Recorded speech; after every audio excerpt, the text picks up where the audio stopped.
예술적 영감을 빌려줘 AI를 활용한 이미지 만들기 두 번째 시간입니다. 오늘 배울 내용은 프롬프트를 활용한 다양한 이미지 만들기와 예술가의 스타일을 따라하는 이미지를 만들어보는 활동을 해보도록 하겠습니다.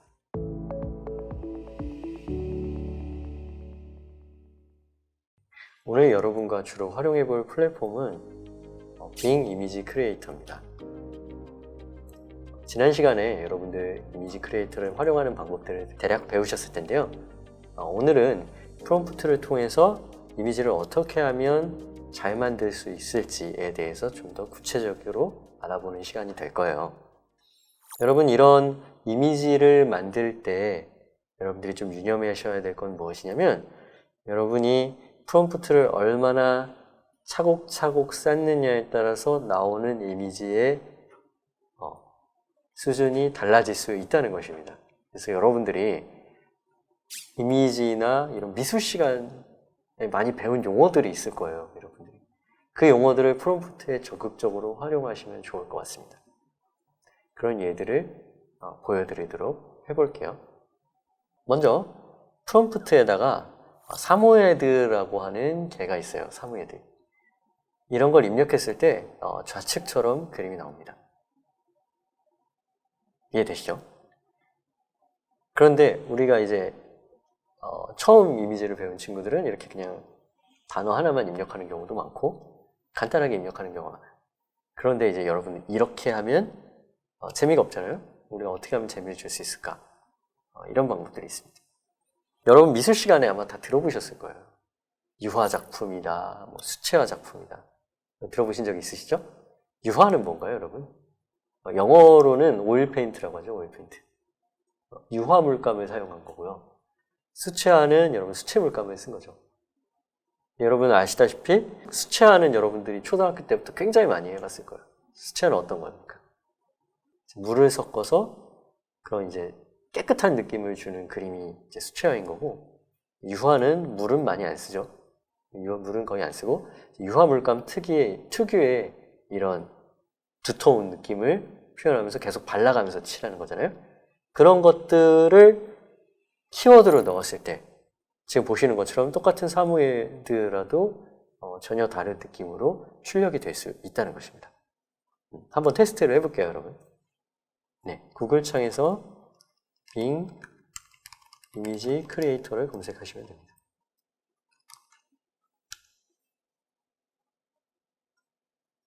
그럼 먼저 그냥 토끼로 해볼게요. 사모예드로 예시를 드렸었는데, 제가 만든 사모예드를 그대로 하실 필요 없고 여러분들이 좋아하는 동물 아무거나 한번 그냥 만들어 보겠습니다. 저는 토끼라고 입력을 하고 만들기를 해볼게요. 네, 그러면 이렇게 토끼의 이미지가 기본적으로 이렇다라는 것들이 나오죠. 그런데 이제 아까 어떻게 했습니까? 토끼인데 유화로 프롬프트를 추가를 했을 때 느낌이 어떻게 달라지는지 한번 볼게요. 유화를 사용했더니 여러분 보시면 이제 유화 물감으로 이제 붓을 터치한 느낌이 지금 보이시나요, 여러분? 네. 이런 부분들을 차이를 느끼실 수 있을 거예요. 아까 사진과는 좀 다르죠. 그래서 유화로 하니까 꼭 옛날 명화 느낌이 많이 나죠. 고전 명화 작품들의 유화를 많이 쓰기 때문에 좀 익숙한 느낌이 드실 거예요, 여러분. 반면에 이제 수채화로 해볼게요. 여러분 꼭 토끼로 안 하셔도 됩니다. 수채화를 사용하면 어떻게 될까? 아까 말씀드렸듯이 수채화는 이제 물을 많이 섞어서 빛을 조절하죠. 밝고 어둠을. 수채화를 보시면 이렇게 여러분 아까 이렇게 물감이 덧발라져 있는 그 느낌이 아니라 물감이 이제 섞여 있으면서 약간 물기 있는 느낌이 보이시나요? 여러분 이제 감이 오시죠? 프롬프트를 어떻게 만들어야 될지 몇 가지 예를 좀 더 살펴보도록 하겠습니다. 이번에는 여러분 디지털 아트라는 개념이 있어요. 이건 뭐냐면 이제 실제 이제 그리는 게 아니라 컴퓨터 그래픽으로 이제 만들어내는 것이 디지털 아트죠. 그러니까 우리가 이제 손으로 직접 그리는 걸 이제 아날로그라고 하는데, 디지털은 이제 컴퓨터상에서 구현하는 그런 그림들이죠. 디지털 아트라고 했을 때 어떤 느낌이 드는지 확인해 봅시다. 근데 아마 궁금한 친구가 있을 거예요. 디지털 아트랑 수채화랑 동시에 쓰면 어떻게 되나 궁금하신 친구들이 있을 텐데, 이거는 이제 이 딥러닝에는 이제 가중치라는 개념이 있습니다. 어떤 거에 더 중요함을 부여할 것인가인데, 이거는 이제 내부적으로 딥러닝이 결정을 하게 돼 있거든요. 처음에 이제 만든 사람이 어느 정도 정해놨을 수도 있고 우리가 수정할 수도 있습니다. 이런 경우에 이제 한쪽을 선택하거나 가중치가 높은 쪽을 따라가게 돼 있어요. 일단은 지워주고 만들어 보도록 하겠습니다. 디지털 아트는 보통 컴퓨터로 만들기 때문에 굉장히 이제 고해상도의 그림이 나올 가능성이 높아요. 고해상도라는 거는 여러분 화면을 굉장히 확대해도 깨지지 않고 아주 선명하게 보일 수 있는 그런 것들을 말하죠. 보시면 굉장히 섬세하게 표현되어 있죠. 그러면서 약간 이런 그림 같은 경우는 약간 조명이 독특한 색상을 지금 뿜어내고 있죠. 청록색 조명 같은 것도 보이고, 네, 이런 식으로 아주 세밀하게 표현된 것들을 보실 수 있을 거예요. 이렇게 만든 그림 중에서 이제 마음에 드는 것들이 있으면 저장하는 방법들은 이제 다운로드 한다는 거 말씀을 드렸었고요. 여러분들 이런 저장한 것들을 조금 이따 어떻게 관리하면 좋은지 말씀을 드리도록 하겠습니다.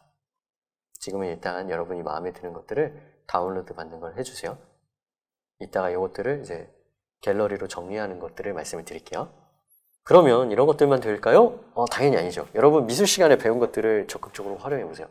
여러분 아마 요즘 미술 시간에 선생님들이 굉장히 다양한 소스를 주실 텐데 기본적으로 꼭 하는 게 있죠. 미술 첫째 시간에 하는 게 뭐가 있습니까, 여러분? 단색화 그리기를 하시죠. 혹은 어려운 말로는 소묘라고 하는데, 여러분 한 가지 색깔 연필로 사비연필 같은 걸로 이제 그림을 그려내는 거 이제 소묘라고 하죠. 이런 것들도 표현이 가능해요. 그리고 여러분 픽셀 아트라고 혹시 들어가셨나요? 컴퓨터에서 이제 컴퓨터는 픽셀이라고 하는 점으로 되어 있어요. 우리 눈에는 지금 잘 안 보이지만 그 점 하나하나에 컴퓨터가 색깔을 지정해줘요. RGB, 빨간색, 초록색, 파란색. 그런 것들을 이제 하나씩 점으로 찍어서 구현하는 게 이런 픽셀 아트예요, 여러분. 그래서 이런 키워드를 넣으면 그거에 맞게 나오는 것이죠. 여기서 좀 궁금한 친구가 있을 텐데, 와, 그러면 선생님, 세상에 있는 미술 기법이 다 되나요? 그럴까요? 안 그럴까요? 그건 아닙니다. 왜냐면 머신러닝이라는 건 여러분 반드시 데이터로 학습된 내용들만 가능한 것이에요. 그렇기 때문에 여러분 모든 미술 기법이 다 된다고 생각을 하면 안 됩니다. 그 또 하나, 영어로 학습이 되어 있는데 한국어로는 학습이 안 돼 있을 수 있어요. 그래서 한국말로 우리가 입력을 하더라도 한번 번역을 하고 만들어지는 거기 때문에 잘 안 될 수도 있습니다. 그래서 만약에 잘 안 되면 저번에 말씀드린 것처럼 구글 번역기를 한번 활용하시면 좋아요. 구글 번역기를 이용하는 예를 지금 소묘기법과 픽셀 아트를 같이 한번 보여드리도록 하겠습니다. 여러분 지금 하나는 빙 이미지 크리에이터를 여시고 새 탭을 하나 더 추가하셔서 구글 번역을 검색을 해보세요. 네, 그러면 여러분 이렇게 영어와 한국어 번역해주는 이 창이 나오실 텐데요. 이대로 그대로 두시지 마시고 지금 전환 버튼이 있거든요. 우리가 한국어가 익숙하고 영어가 익숙하지 않잖아요. 한국어로 입력하고 영어로 바꿔주도록 조절을 해주십니다. 그 다음에 써보는 거죠. 지금까지 토끼로 했으니까 그냥 저는 토끼로 할게요. 토끼, 래빗. 영어를 아는 친구들은 그냥 쓰셔도 되는데, 네. 그 다음 소묘, 혹은 단색화. 이런 키워드를 잘 모르더라도 풍성하게 넣어주는 것이 중요합니다. 사비 연필 느낌도 넣었으면 좋겠다. 이렇게 해본 거죠. 그 다음에 뭔가 좀 고화질을 원한다 하면 여러분 여기에 고화질이라는 말도 한번 넣어볼게요. 이 표현을 넣느냐 안 넣느냐에 따라서 차이가 좀 심한 경우가 있더라고요. 그래서 여러분이 이렇게 다 작성한 것에 드래그해서 컨트롤 플러스 영문자 C를 누르면 복사가 됩니다. 컨트롤 C. 그 다음에 다시 돌아와서 이 프롬프트 창에다가 Ctrl V를 누르시면 되겠죠? 잘 되는지 한번 보겠습니다. 네, 그러면 지금 보시는 것처럼 소묘 작품이 나오는 것을 확인하실 수가 있습니다. 마음에 드는 것을 하나 저장을 해볼게요. 여러분도 이렇게 몇 가지 저장을 해주셔야 됩니다. 이따가 실습 활동들이 좀 추가될 수 있어서 네, 저장을 해주셨고요. 그 다음에 픽셀 아트도 해볼게요. 여기서 이제 소모기법이나 단색화는 좀 지워주시고 픽셀 아트 해볼게요. 영어를 잘하는 친구는 그냥 픽셀 아트 뭐 별거 아니네 하고 그냥 쓰셔도 상관없습니다. 픽셀 아트도 한번 볼게요. 픽셀 아트는 여러분 게임에서 많이 보셨죠? 게임 캐릭터 같은 경우 이렇게 약간 컴퓨터 그래픽 느낌의 이런 것들을 아마 보셨을 겁니다. 포켓몬 게임 많이 한 친구들은 알 텐데 이런 식으로 표현이 되고 있죠. 이걸 원하는 것들을 저장을 해주시면 됩니다. 이번에는 제가 사무예들을 어떻게 표현했냐면 약간 창의적인 느낌, 상상화 느낌이라는 키워드를 줘봤어요. 그랬더니 여러분 보시면 약간 색상부터 좀 독특하죠? 뒤에 약간 번짐 효과도 생겼고 또 이 사무예드가 약간 얼굴을 이렇게 들이대는 느낌 이런 것들이 보이네요. 그리고 애니메이션이라는 것들도 정해주셔도 좋아요. 이 부분을 어떻게 빙 크리에이터에서 표현할 수 있는지 한번 보겠습니다. 이번에는 한글로 해보겠습니다. 토끼 창의적 표현 상상화 키워드가 좀 부족한데 사실 좀 상상할 수 있는 토끼와 전혀 상관없는 것들을 붙여주시면 좀 좋아요. 창의적이라는 것은 연결되지 않은 것들을 이렇게 연결하는 건데 네, 지금 어떤 그림이 나왔나요? 제가 생각한 것과 전혀 다른 그림이 나와서 깜짝 놀랐습니다. 네, 지금 토끼가 턱을 깨고 생각하고 있는 그림이죠. 당근을 생각하고 있는 것 같습니다. 이런 식도 있고 이런 식도 있네요. 그래서 내가 원하는 이미지와 비슷한 것들을 하시면 되고 만약에 원하지 않는다, 배경을 바꾸고 싶다 하면 여러분 추가 키워드를 입력하셔서 바꾼다는 거 계속 말씀을 드렸습니다.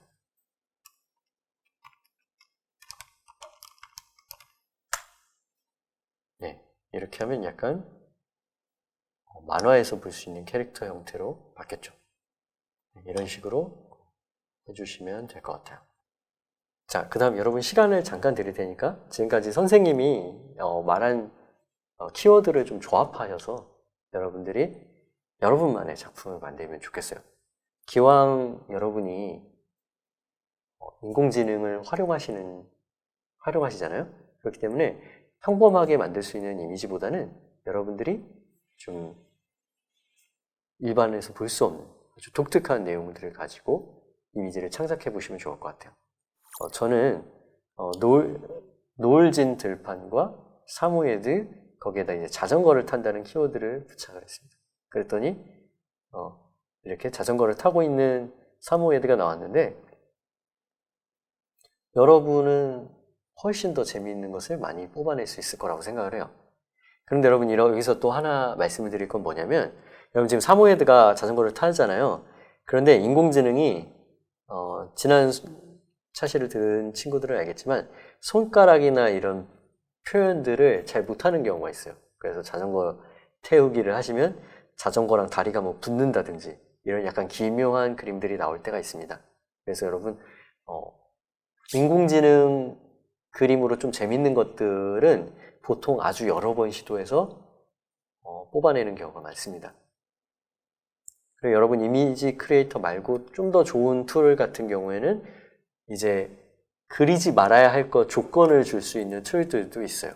그렇게 하면 이제 손발이 잘 안 그려지는 이런 문제들을 해결할 수 있는 툴들도 있다는 것을 아시면 좋을 것 같습니다. 자, 여러분 이제 충분히 시간이 됐으니까 여러분만의 어떤 독특한 작품을 만들었을 거라고 생각을 하고요. 두 번째 활동으로 들어가도록 하겠습니다.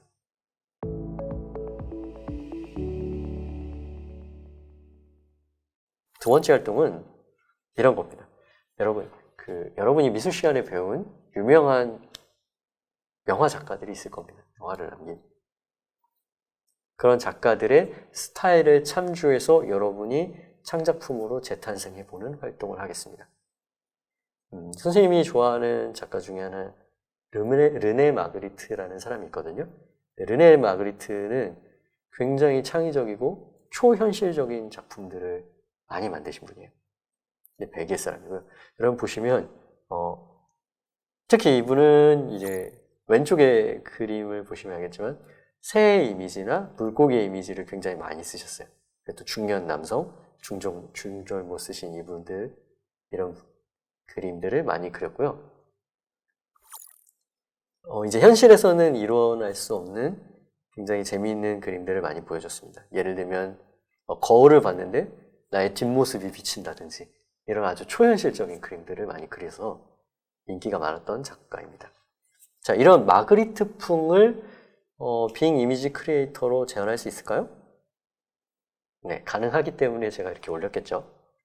이걸 어떻게 할지 한번 보여드릴게요. 여러분이 마그리트라는 작가가 익숙하지 않으면 지금 이 그림이 마그리트풍인지 아마 잘 모르실 텐데요. 여러분에게 사이트를 하나 알려드릴게요.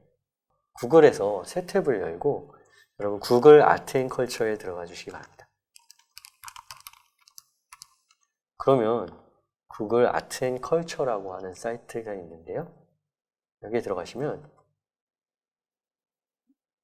구글이 하는 재미있는 작업 중에 하나 세상에 있는 여러 가지 미술 작품들을 인터넷 데이터로 이제 옮기는 작업을 한 사이트입니다. 여기서 여러분이 좋아하는 작가들을 검색을 하시면 굉장히 많이 있어요. 마그리트를 검색을 해볼게요. 그러면 여러분 마그리트에 대한 어떤 이미지가 나오는데 예, 여기 첫 번째 나오죠.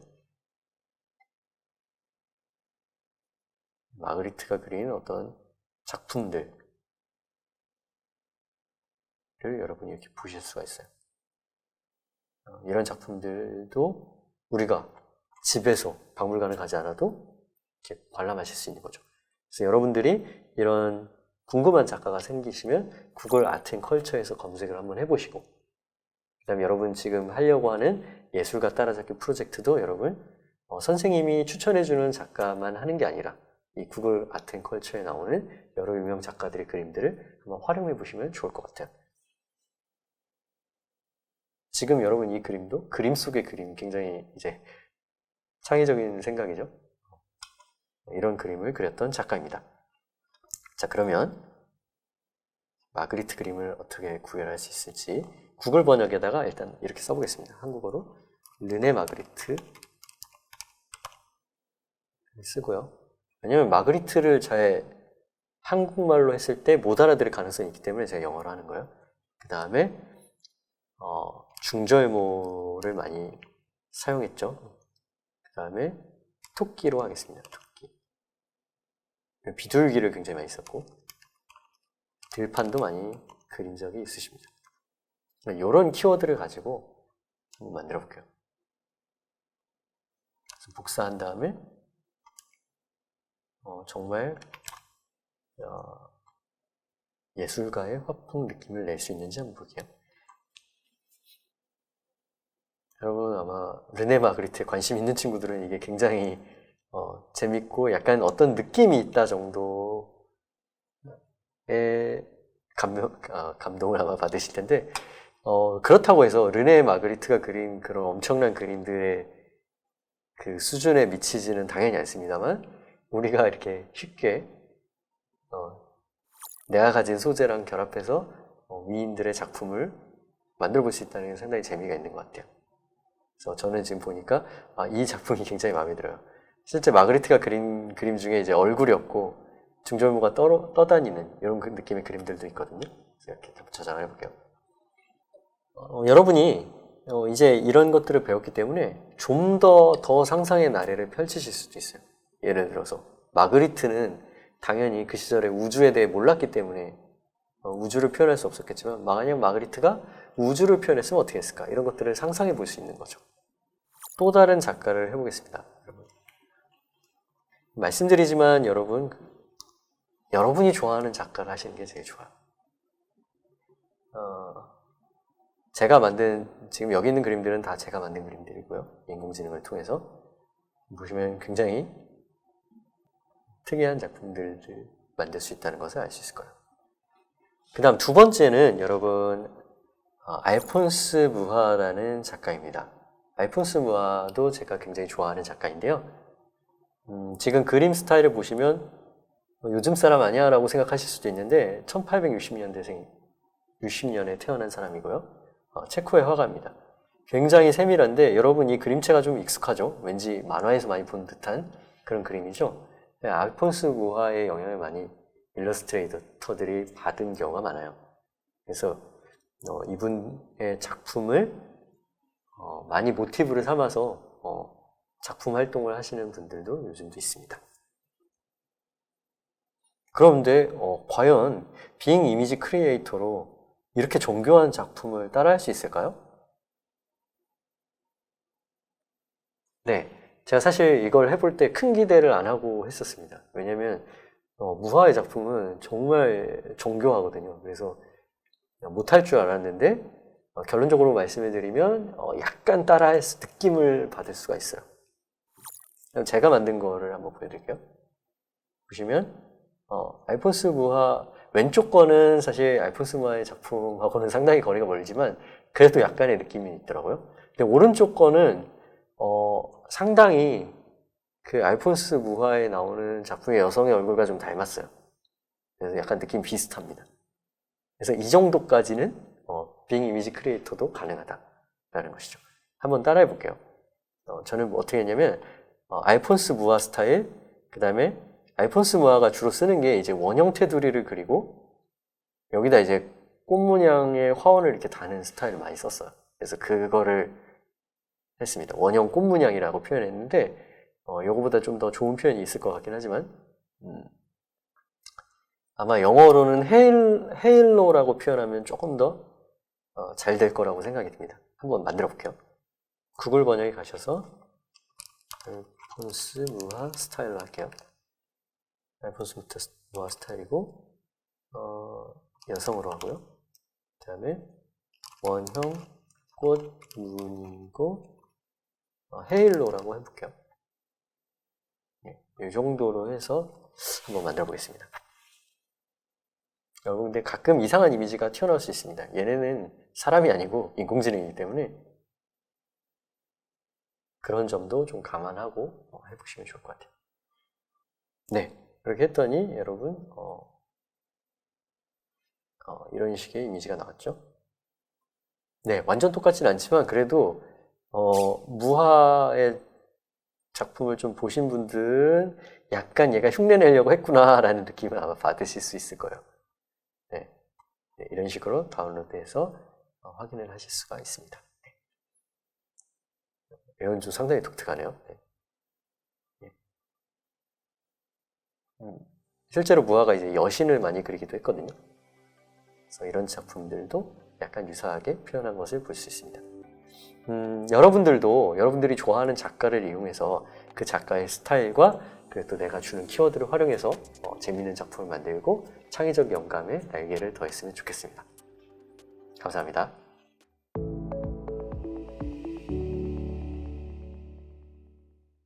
여러분이 오늘 배운 내용을 바탕으로 여러분이 평소에 좋아하는 작가를 한 명 선정하고 그 작가가 오늘날 우리가 사는 현대에 왔을 때 어떤 그림을 표현할 수 있을지 여러분의 상상을 더해서 작품을 한번 만들어 봤으면 좋겠습니다.